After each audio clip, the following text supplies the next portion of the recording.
नमस्कार दोस्तों। हरियाणा की जो खट्टर दुष्यंत सरकार है वो जो संवेदनहीनता होती है उसके उच्चतम स्तर पर पहुंच चुकी है। आज के वीडियो ब्लॉग में इसकी बात करेंगे। एक लेटर मैं आपको दिखाता हूं। ये लेटर आप देखिए। ये लेटर जारी किया गया है कार्यालय जिला मौलिक शिक्षा अधिकारी रोहतक की तरफ से। असल में इसको सरकार की तरफ से आदेश मानिए, क्योंकि एक अधिकारी इस तरह का लेटर अपने स्तर पर जारी नहीं कर सकता। ये लेटर जारी किया गया है जो 1983 बर्खास्त पीटीआई हैं उनके बारे में। असल में देखा जाए तो ये उनके बारे में भी नहीं है। ये लेटर जारी किया गया है उन 1983 बर्खास्त पीटीआई में से जो दिवंगत हो चुके हैं। उनके प्रतिनिधि से मेरी बात हुई थी, उन्होंने बताया कि 38 ऐसे पीटीआई हैं जिनकी मौत हो चुकी है, जो स्वर्गीय हो चुके हैं, दिवंगत हो चुके हैं। ये लेटर उनके बारे में जारी किया गया है और इसमें पता है क्या कहा गया है? इसमें यह आदेश जारी किया गया है कि दिवंगत हो चुके अध्यापक अध्यापिकाओं के परिवारों को जो मासिक आर्थिक मदद मिल रही है उसको तुरंत प्रभाव से रोक दिया जाए। ये संवेदनहीनता का उच्चतम स्तर है। ये संवेदनशीलता का निम्नतम स्तर है। मैं बार बार कह रहा हूं कि पीटीआई के मामले में एक बड़ा ग्राउंड बनता है, ह्यूमैनिटेरियन ग्राउंड। इस आधार पर सरकारें बहुत बार फैसले लेती है, यहां तक अदालतें भी फैसले लेती हैं, लेकिन ये सरकार उस बारे में फैसला नहीं ले रही है। उस आधार पर निश्चित तौर पर फैसला नहीं ले रही है, क्योंकि इसमें उसे राजनीति नजर आ रही है। इसको भी थोड़ा सा मैं आपका टाइम वेस्ट करते हुए शेयर कर देता हूं। एक और चीज देखिए, ये लेटर सच में ही आप अगर इसको देखेंगे तो शायद आपको इससे बुरा कुछ नहीं लगेगा। कम से कम मैंने अपने मतलब जब जब से होश संभाला है, इन चीजों को समझने लगा हूं, मैंने इससे संवेदनहीन फैसला शायद किसी सरकार का नहीं देखा है। लेकिन मैं बता रहा हूं कि राजनीति किस तरह से हो रही है। आप इस खबर को देखिए। एफआईआर दर्ज की गई है एचएसएससी के पूर्व अध्यक्ष के खिलाफ, जिन्होंने ये 1983 पीटीआई की भर्ती की थी। इसमें शायद कोई बुराई नहीं है। बहुत सारे लोग इस बात को मानते हैं, सच में ही इसमें कोई बुराई नहीं है। लेकिन आप इस खबर को देखिए, मैं साथ में कुछ और खबर दिखाता हूं और इसमें राजनीति कहां पर है वो आपको स्पष्ट समझ में आ जाएगी। ये है कि पूर्व जो चेयरमैन है उनके खिलाफ एफआईआर है। और जो बड़ा आरोप क्या है कि पीटीआई के भर्ती में घोटाले का आरोप लगाते हुए, और आरोप का आधार बड़ा क्या बनाया है कि चहेतों को साक्षात्कार में, इंटरव्यू में 20 से 27 अंक दिए गए और योग्य उम्मीदवारों को मात्र 7 से 9 अंक दिए गए। एक तो मैं बार बार ये कहता हूं कि योग्य और मेरिट, इन दोनों में बहुत फर्क होता है। योग्य हर वो उम्मीदवार होता है जो किसी भी भर्ती के लिए अप्लाई करता है। उसके बाद चढ़ती है मेरिट। मेरिट इसलिए चढ़ती है क्योंकि अप्लाई करने वाले योग्य उम्मीदवार ज्यादा हैं लेकिन भर्तियां कम है, इसलिए मेरिट चढ़ाई जाती है। तो एक तो बेसिक अंतर यहां पर यह है। लेकिन आप इस खबर को देखिए, पूर्व चेयरमैन के खिलाफ किस आधार के ऊपर मुकदमा दर्ज होता है? क्योंकि इंटरव्यू में जो टॉपर्स रहे होंगे किसी तरह से, उनको कम नंबर दिए गए और दूसरों को ज्यादा नंबर दिए गए।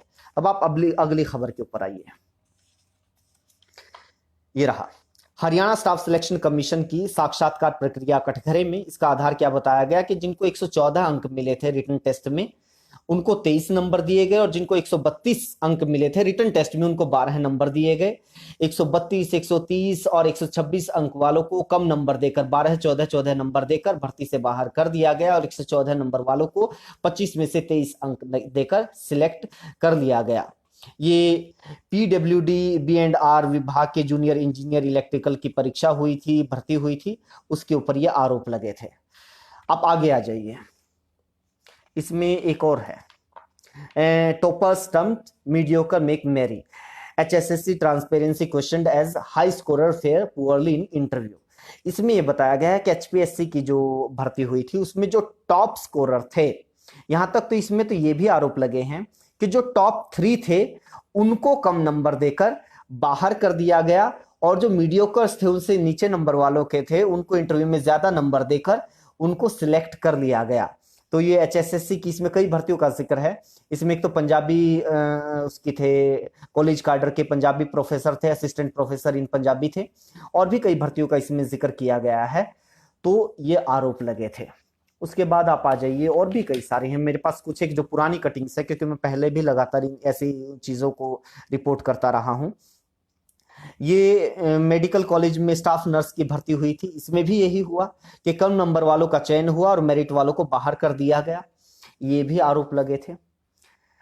उसके बाद क्या हुआ कि जब पोल खुलने लगी तो एचपीएससी ने तो क्या कर दिया कि इंटरव्यू के और जो पर्सनल अचीवमेंट होती है, जो आपकी एकेडमिक क्वालिफिकेशन होती है, उसको बताना ही बंद कर दिया कि किसको कितने नंबर दिए हैं।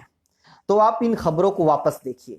ये खबर आपके सामने है, ये खबर भी आपके सामने है, ये खबर भी आपके सामने है, ये खबर भी आपके सामने है, और हूबहू ये खबर आपके सामने है। इसमें ये जो है ये पिछली सरकार के दौरान हुई भर्ती थी, इसलिए इसके ऊपर एफआईआर हो गई। लेकिन ये भी है, ये भी है, ये भी है, ये भी है, और बता देता हूं मैं, ये जो नंबर ही बताने बंद कर दिए ये भी है। हाई कोर्ट की तरफ से आदेश दिए गए, तब भी आप आज भी एचपीएससी की बहुत सारी भर्तियों के बारे में, असिस्टेंट प्रोफेसर हो गए, नायब तहसीलदार हो गए, उनके बारे में पता करके देख लीजिए। आप आरटीआई से पता करके देख लीजिए, आपको क्राइटेरिया ही नहीं पता चलेगा, पता ही नहीं चलेगा कि किस आधार पर किसको कितने नंबर दिए गए हैं। तो एक ये भी आरोप है। उसके बाद आप डीसी रेट की भर्तियों के ऊपर आ जाइए। ये दैनिक भास्कर की खबर है, इसमें स्पष्ट लिखा गया है कि जो क्लर्क पदों के लिए भर्ती हुई थी उसमें 2-2, 3-3 महीनों का, 4 माह का वेतन लेके उनको भर्ती किया गया।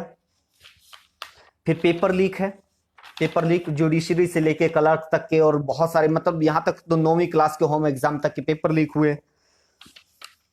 और ये भी आ जाइए आप कि सवाल गलत करके बहुत सारे लोगों का नुकसान किया गया, अभ्यर्थियों का नुकसान किया गया, उन्हें भर्ती प्रक्रिया से बाहर किया गया। तो ये तमाम जो आरोप हैं, ये इतने सारे आरोप लगे मौजूदा सरकार की भर्ती के ऊपर, लेकिन कोई एफआईआर नहीं, किसी तरह की कोई जांच नहीं। लेकिन एक जो 10 साल से जो नौकरी कर रहे थे उनके ऊपर जो आरोप लगे तो एफआईआर कर दी गई। इसमें कोई बुराई नहीं है, बिल्कुल। अगर किसी को कहीं पर कोई संदेह है तो फिर जांच होनी चाहिए, एफआईआर होने में भी कोई बुराई नहीं है। लेकिन अगर सेम आरोप आज की भर्तियों में लगते हैं तो क्या उसके ऊपर एफआईआर नहीं होनी चाहिए? अगर इसी ग्राउंड के ऊपर अगर एफआईआर होनी है, जांच होनी है, तो क्या पिछली सरकार के साथ इस सरकार की भर्तियों में नहीं होनी चाहिए? और मैं सिर्फ आज ये बात नहीं कर रहा हूं, मैं आपको बताता हूं कि मैं इस बारे में बहुत पहले से बात कर रहा हूं। मैं एक वीडियो का ये स्क्रीनशॉट है, ये 31 मार्च 2017 को मैंने वीडियो डाली थी, और इसमें देखिए मैंने जो खबर आपको दिखाई थी इसमें उसका भी जिक्र किया गया था। और बहुत सारी जो भर्ती के दौरान, उस दौरान अनियमितताएं चल रही थी, बहुत सारी जो शिकायतें थी उनका मैंने जिक्र किया था। अब बहुत सारे लोग ये कहते हैं कि सरकार फेयर भर्ती करना चाहती है, और जो पीटीआई 10-10 साल से नौकरी कर रहे हैं उनको दोबारा टेस्ट देने में क्या दिक्कत है। एक पार्टी के बहुत ज्यादा लोग ऐसी बात कर रहे हैं, वो पार्टी जो पहले एक पार्टी को गालियां देती थी, बाद में उसी पार्टी के साथ सरकार बना लेती है। मैं उनको निश्चित तौर पर कहना चाहूंगा कि मैं प्रतिनिधि नहीं हूं पीटीआई का, लेकिन फिर भी मैं दावा करता हूं कि मैं तमाम पीटीआई को मना लूंगा इस चीज के लिए कि वो दोबारा पेपर देने के लिए रेडी हो जाएंगे, तैयार हो जाएंगे। आपके नेता को मनाइए कि वो भी तो चुनाव जीत के आए थे, इस्तीफा दे, एक बार फिर चुनाव जीते। आपके नेता का तो जो टर्नओवर है वो 5 साल का ही है, इनका तो पूरी जिंदगी का सवाल है, ये पूरी जिंदगी दांव पर लगाने के लिए तैयार हैं। आपके नेता को कहिए कि क्यों ना मध्यावधि चुनाव हो जाए, आप एक बार फिर चुनाव लड़के, क्योंकि आपने तो चुनाव जीता है और बहुत अच्छा काम कर रहे हैं आपके कार्यकर्ताओं के हिसाब से, तो शायद पहले से ज्यादा मार्जिन से जीतेंगे अब आप।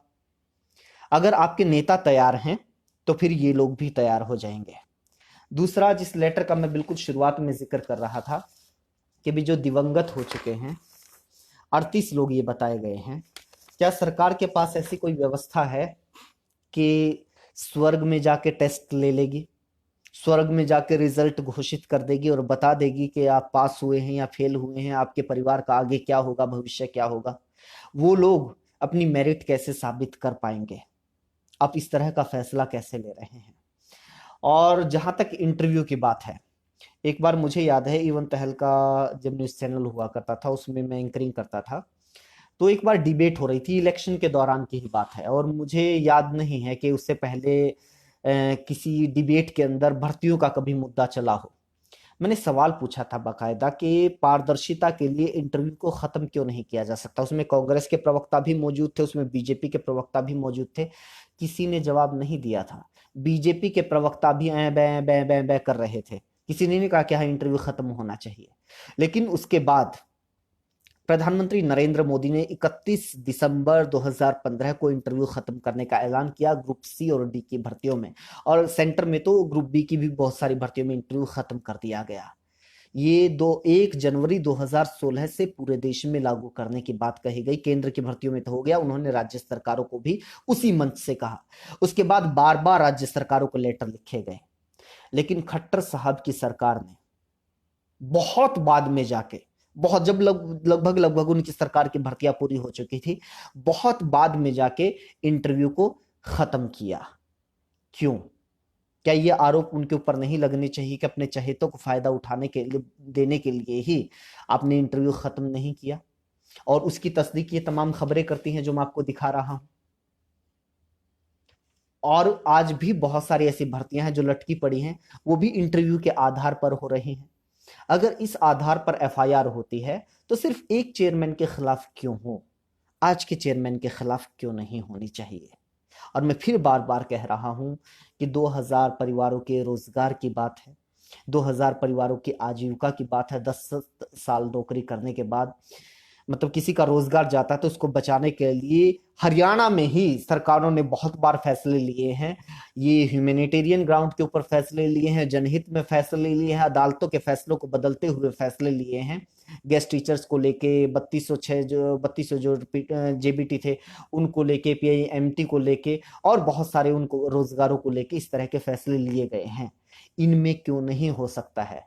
और जो ये फैसला लिया गया है कि जो दिवंगत हो चुके हैं उनके परिवारों की आर्थिक मदद रोकनी चाहिए, इससे असंवेदनशील फैसला, असंवेदनहीन फैसला शायद हो नहीं सकता।